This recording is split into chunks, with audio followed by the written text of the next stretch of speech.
Y estamos, ¿sí? Saludando a Don Freddy Villarroel. Don Freddy, ¿cómo está?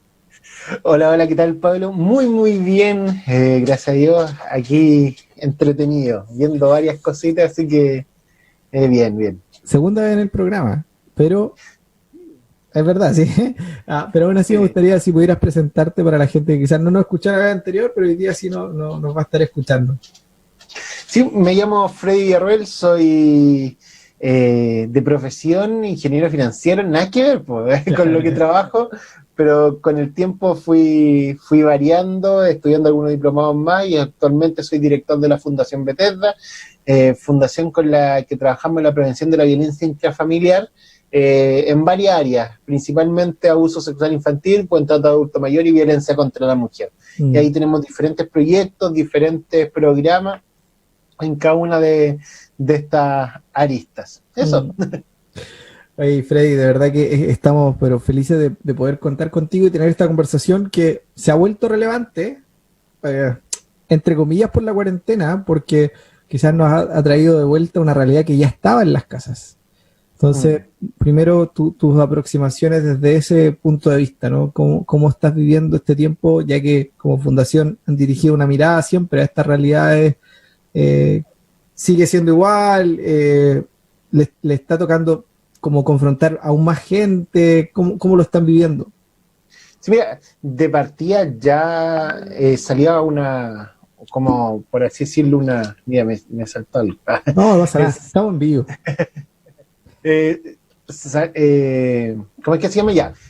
Primeramente el gobierno ya empieza a sacar, por así decirlo, algunas encuestas o algunos porcentajes que preocupan, es decir, aumentó en un 70% la llamada al teléfono de violencia intrafamiliar. Eso fue lo primero que marcó como que algunos atisbos de esta discusión más en lo público.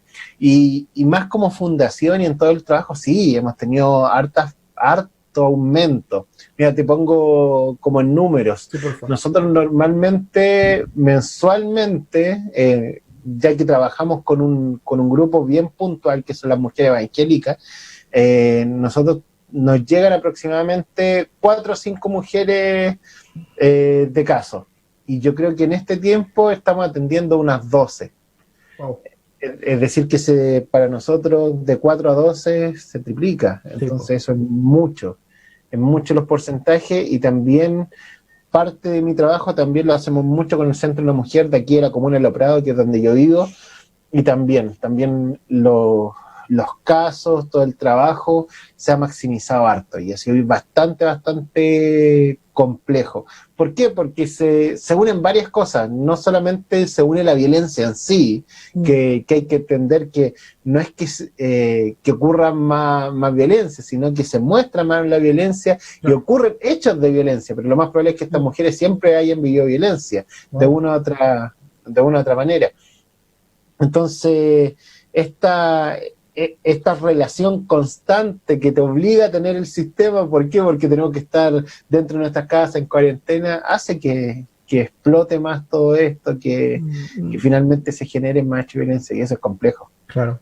Ahora decimos que una conversación sin tiempo en el sentido de que independiente de si esté la cuarentena o no, es una realidad que tenemos que enfrentar y que está entre nosotros. Esto lo encuentro un poco injusto porque Freddy, para los que no lo conocen, es alguien súper divertido. Y hablar de temas dolorosos con Freddy siempre es complicado. Pero, No, pero, pero bien. pero tú eres un comunicador y has estado sensibilizando harto también en esta área, ¿no? Entonces me gustaría que nos contaras un poquito de tu trabajo en el área de los libros, porque sé que hay más de uno que tiene que ver justo con este tema. Entonces, si nos Sí, puedes comentar por eso. sí, una de las cosas que Dios me ha regalado es poder escribir. Hemos podido escribir 3 libros. El primero se llama El que nos sirve, nos sirve, bases para el Ministerio Social Cristiano, que finalmente he visto para la iglesia que trabaja en el área social. Y hay 2 que vienen después, que uno se llama Como vaso frágil, violencia contra la mujer en el ámbito eclesial. Y el tercero, que se llama Amor tóxico, hablemos de violencia en el noviazgo. 2 temáticas, estas 2 últimas, una de violencia contra la mujer y otra de violencia en el noviazgo, temáticas complejas, pero que es necesario conversarlas. Principalmente esta última, la violencia en el noviazgo, es importantísimo que empecemos a, a presentarla, a discutirla, principalmente con las generaciones más jóvenes, que son generaciones que muchas veces normalizan ciertos hechos de violencia mucho más rápido. Me encanta eso que dice, porque justamente el propósito de este programa de hoy es por lo menos poder, no vamos a detallar todo, pero sí tirar algunas luces sobre algunos temas. Por ejemplo, sé que la pregunta quizás muchos ya la conocen, pero es bueno que tú lo puedas como recordar. ¿Cuántos tipos de violencia hay y podemos reconocer? Mira, no sé si todos lo saben. ¿Por qué? Porque ¿Puede ser? sí, nosotros trabajamos con un montón de talleres, un montón de exposiciones casi muy seguidos, y entre todos estos tipos de exposiciones, entre todas estas cosas que hacemos, muchas veces saltan muchas mujeres que no sabían esto, que les llama la atención y le abre los ojos. Obviamente conocemos la violencia física, que es la violencia más común, la más conocida, y finalmente la que más se muestra en la televisión también, claro, que la violencia finalmente del golpe, o que ya obviamente extrema, que termina en el femicidio. Pero hay otros tipos de violencia, como la violencia psicológica, que también se da mucho y finalmente genera las mismas consecuencias finalmente. La violencia psicológica se da mucho a través de los insultos, a través de denigrar a la mujer, a través de no hacerla sentir bien, y tú vas viendo cómo estos tipos de violencia se van juntando y van haciendo finalmente una violencia mucho más fuerte. He conocido mujeres que me dicen, en mi vida mi marido me ha pegado, pero si tú empiezas a conversar con ella y te sientas con ella, te vas a dar cuenta que una mujer que se desvaloriza profundamente, que no tiene sueños, que vive solamente por el marido, y que sufre otro tipo de violencia fuertemente y que también la destruye por dentro.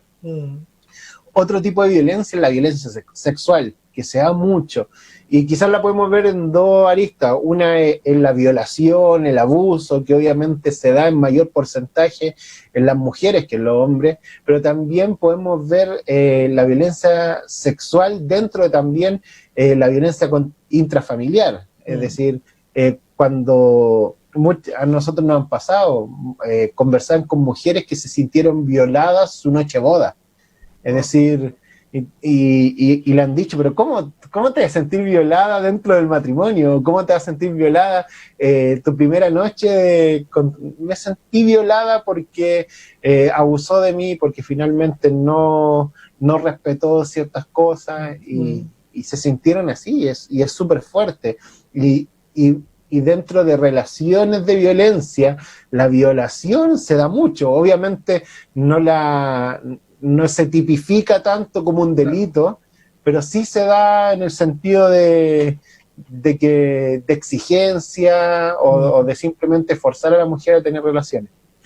Otro tipo de violencia que se da mucho y que es también igual de tangible es la violencia económica. Y la violencia económica la podemos ver en diferentes áreas, desde a la mujer que no se le permite trabajar o no se le permite estudiar, pasando también o hasta la mujer que se le controla todos los recursos y simplemente no se le entrega lo suficiente para subsistir. Y esto sí que se da. Normalmente en estos casos extremos de violencia que algunas veces uno ve, estas cuatro tipos de violencia, la violencia física, la psicológica, la sexual y la económica, se dan a la par. Es decir, y podemos ver diferentes cosas, o si no se dan a la par, tú vas viendo cómo van escalando una tras de otra. Y ahí y finalmente ahí se va dando. Hay quizá, Freddy, algunos mitos no sé si mitos, llamarlo así, pero hay gente que cuando va a hablar de este tema, o cuando ponemos, por ejemplo, traemos el tema a colación, como es un tema un poco incómodo, terminan descartándolo diciendo algo así como, mira, pero este es el tema de unos pocos, de algunos perturbados mentales, y como además tenemos ciertos, como sociedad, cierto recelo con la gente que tiene problemas mentales, mucho menos vamos a querer identificar quizás a mi pareja con alguien que está pasando por una enfermedad o algo mental, ¿sí? Entonces, ¿cómo enfrentamos ese mito? ¿Es posible enfrentar o es así esta verdad? ¿Es algo de unos pocos? Lo primero que tenemos que sacar de dentro de ese mito es que los hombres violentos o las personas que ejercen violencia son sí o sí enfermos. Si bien pueden tener ciertos niveles de desquicio psicológico, obviamente, pero la mayoría tenemos que entender que son decisiones que toman. Y aquí es muy importante entender algo que se llama el ciclo de la violencia, porque si nosotros entendemos cómo este ciclo de la violencia se va dando, vamos botando algunos de esos mitos. El ciclo de la violencia, en pocas palabras, son 3 puntos o un círculo que se va dando constante, con 3 fases que son muy, muy importantes. La primera fase es la acumulación de tensión. Se va acumulando la tensión, se van acumulando ciertas problemáticas, empieza como a inflarse ese globito de diferentes cosas, y ahí normalmente se están viendo pequeños hechos de violencia, es decir, pequeños garabatos, pequeños manipulaciones en lo económico, pequeños hechos de violencia bien sutiles, pero que se van dando y van creciendo de a poco. La segundo proceso es la explosión violenta. Que esta explosión violenta es el hecho de violencia en sí.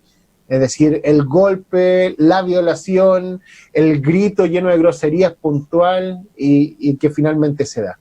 Y después la tercera arista o tercera fase de este ciclo de la violencia es la luna de miel, que es cuando el hombre va y le dice, te juro que nunca vamos a pasar, fue una sola vez, le echa la culpa al halcón, le echa la culpa a problemas psicológicos, diferentes cosas, y nunca va a pasar. Entonces este ciclo de violencia lo entendemos dentro de estas 3 fases: acumulación de tensión, explosión violenta y luna de miel. Y hay que entender que este círculo se va repitiendo, porque después la luna de miel se empieza a conectar con la acumulación de tensión, porque se empieza a acumular, y después explosión violenta. Y una cosa importante de este ciclo es que la vuelta al ciclo cada vez es más rápida y también es más fuerte. Es decir, que quizás tu primera explosión violenta fue en tu noviazgo, en tu pololeo, con una escena de celos fuerte. Claro. Se la aceptaste, te prometió que nunca más lo iba a hacer, pero empezó a acumular los celos o otras cosas de nuevamente, y la segunda explosión, un año después, fue otra escena de celos, pero aún más fuerte. Se la perdonaste, lo dejaste, y quizás ya no fue un año después, fue 6 meses donde te gritó y te dijo que era una prostituta. Después, 5 meses después, pasó y no sé, te prohibió juntarte con unos amigos. Después, 3 meses después, te prohibió juntarte con tu familia. Unos meses después te sacó del instituto y no te dejó estudiar más, y tuviste que salir de ahí. 2 meses después, y así, y empieza. Entonces, pasa que cuando nosotros nos enfrentamos con mujeres que viven casos extremos, tú te das cuenta que estas cosas se dan alguna vez en un día. Entonces, la luna de miel es en la tardecita, la explosión violenta en la noche, y durante la madrugada, y hasta ese punto, o duran una semana. Es decir, para muchas mujeres dicen, yo de luna a viernes tengo el mejor hombre, sábado y domingo es el peor, y le echan la culpa al alcohol, le echan la culpa a la droga, pero en realidad es que este ciclo se fueron acumulando cosas y fue incrementando la violencia. Y la violencia se fue normalizando. Entonces, cuando se normaliza la violencia, cuando se aceptan cosas que no se deberían aceptar y la ves como normal, empieza la complicación. Entonces, sé que esta posiblemente es la pregunta más difícil y quizás la más importante igual, ¿no? ¿Cómo ayudar o cómo romper un ciclo de este tipo? ¿Cómo intervenir? Mira, sí, hay diferentes visiones al final de cómo intervenir, pero hay cosas que son centrales y que tienen que ir. La primera es entregar apoyo a la víctima de forma integral, es decir, que podamos estar ahí, y eso no es solamente para grandes políticos ni carabineros, no, es para tú que eres el vecino, tú que eres la vecina, la mejor amiga, estar ahí con la persona. Lo segundo es que también cuando la gente normaliza la violencia, una de las cosas que pasa es que cree que todo es igual. Entonces lo normalizó, lo hacen normal en su vida y crees que todos se relacionan así, que todos se comportan así. Entonces a mí me ha tocado conversar, y no solamente en casos de violencia grave, sino con jóvenes que normalizaron el gritarse. Entonces yo miro, y ¿cómo para ti va a ser normal darte un grito si están recién de novio? Y dicen, no, si todos lo hacen. Y yo los miro y yo le dije, no, yo no lo hago. Pero ¿cómo? No, y sabes que la mayoría de las relaciones no lo hacen. Y cuando tú empiezas a conversar así, oye, no, no es normal lo que tú estás viviendo, hay formas de salir adelante, hay organizaciones que te ayudan, y finalmente entregar este apoyo es súper, súper importante. Entonces, ¿cómo romper el ciclo? Es finalmente esas dos cosas, y yo creo que hay una tercera que mucho se ha dado cada día más, y es denunciar. Estos delitos los puedo denunciar tanto yo como un tercero, la mujer que está siendo víctima u otra, todos lo pueden denunciar. Entonces no es solamente un delito de carácter privado, que solamente la mujer la que puede ir a caminos, no. Cualquiera de nosotros podemos hacernos parte. Obviamente que va a ser súper difícil llegar a algunas resoluciones, pero lo que yo he visto es que la denuncia, tan solo la denuncia, hace que el hombre ya dé un paso para atrás y diga, hey, no, esto es más grave. Y he visto cómo hechos de violencia se han reducido o han terminado solamente por denunciar, ni siquiera por un juicio, que haya una condena, simplemente por denunciar. Claro. Sí, sin que obviamente el otro deje de ser algo importante, ¿no? Otro mito que me imagino también tú has escuchado, y quiero vincularlo, esta idea de como esto nunca me va a pasar a mí, ¿no? Porque si pensamos en este ciclo, es como una cosa que va, una bola de nieve, ¿no? Y que puede terminar incluso, como tú decías, en un femicidio, en situaciones aún más graves, pero es como, si ponemos ese ejemplo, muchas van a minimizar quizás la situación, decimos eso, no, yo no voy a llegar ahí.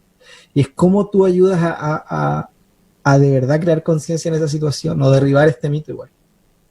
Sí, yo creo que lo primero es entender que no es que le puede pasar a todo el mundo, no, la idea es que no le pasa a todo el mundo y tenemos todas las herramientas para que no pase. El punto es que si nosotros seguimos aceptando ciertas cosas, van a seguir pasando.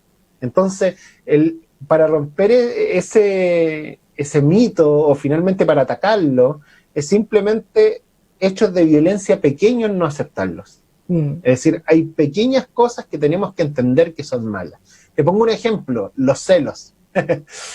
Para mí los celos son un ejemplo súper fuerte, que está súper normalizado. Es más, se entienden como algo positivo. Yo converso con muchas parejas que siguen entendiendo los celos como normales o positivos. Y no, los celos son muy nocivos, son muy...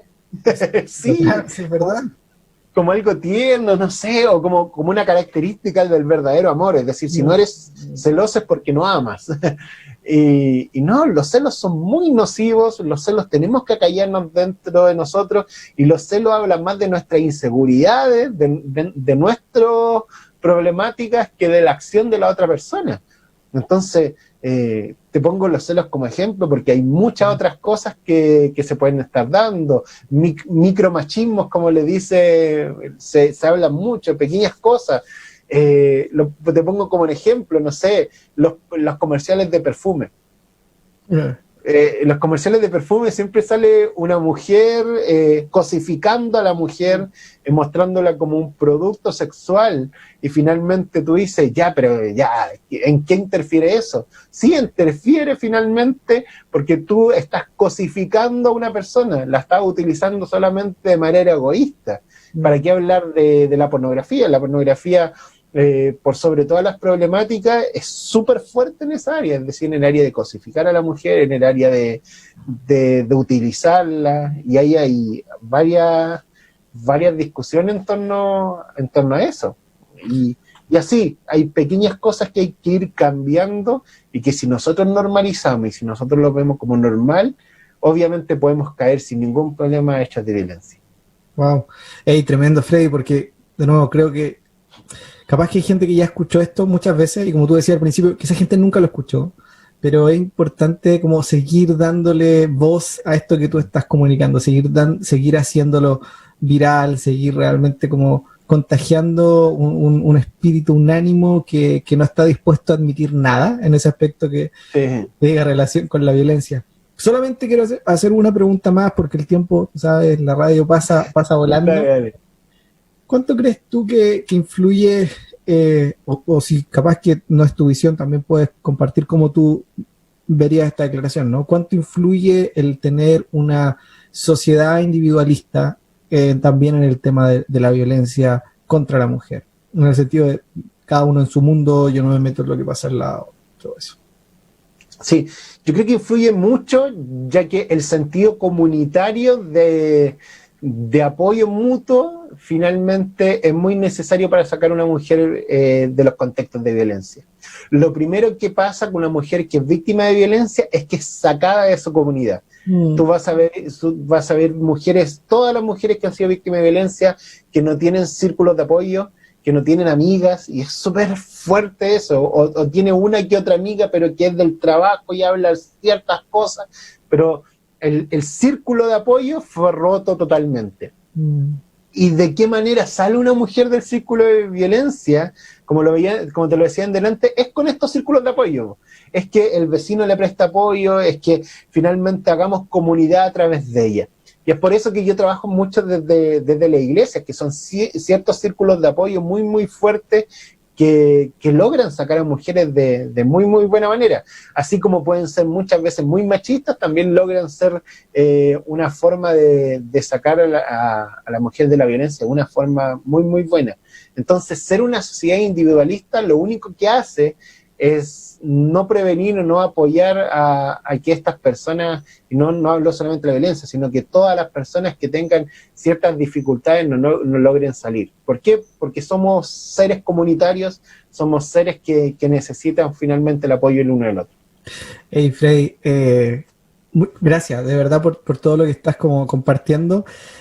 Quiero darte el espacio igual porque bueno, no se salva nadie con Frey, ¿no? Le pegó desde la iglesia a todo, pero yo sé que también eres un comunicador cristiano y sin duda la esperanza forma parte de algo importante de lo que nosotros constantemente estamos compartiendo, invitando a la gente a tener. Entonces, te regalo los últimos 4 minutos, puede ser menos, puede ser más, para decir cómo también en tu experiencia la gente puede encontrar esperanza o animar a los que estén escuchando y quizás viviendo, siendo parte de alguna de estas situaciones, viéndola en alguien más o pasándola a ellos mismos.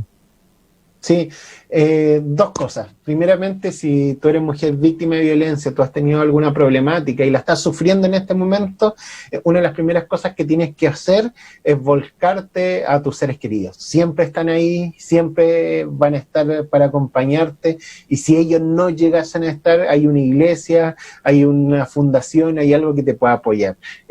Corre a buscar ayuda, es necesario, no estás sola y hay un conjunto de organizaciones que están dispuestas a apoyarte.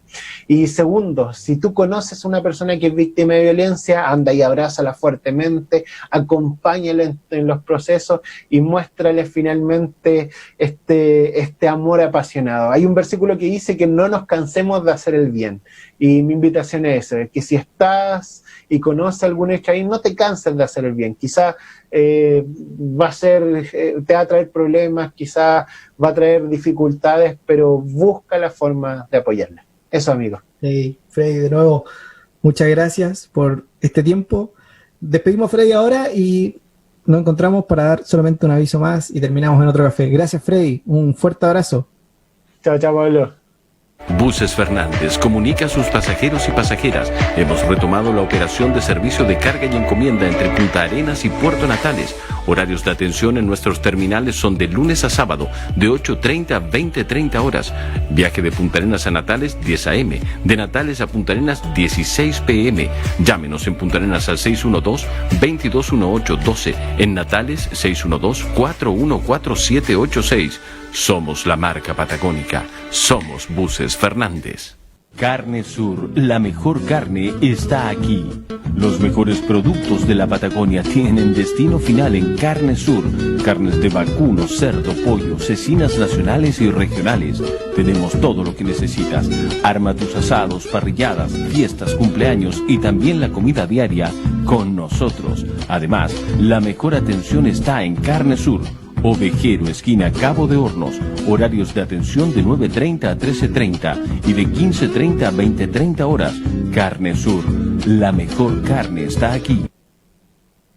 Comet Sur, comercializadora de metales del sur. Compra al mejor precio del mercado. Cobre, bronce, aluminio, acero inoxidable, latas de bebidas, radiadores, chatarras, fierro en general. Calificación ambiental resolución número 0667 del 2006 del Corema. Pago en efectivo, billetes, supero, precio por volumen. Patio de compra de fierro, kilómetro 7,5 norte, camino viejo a Río Seco. Comet Sur, la comercializadora de metales del sur.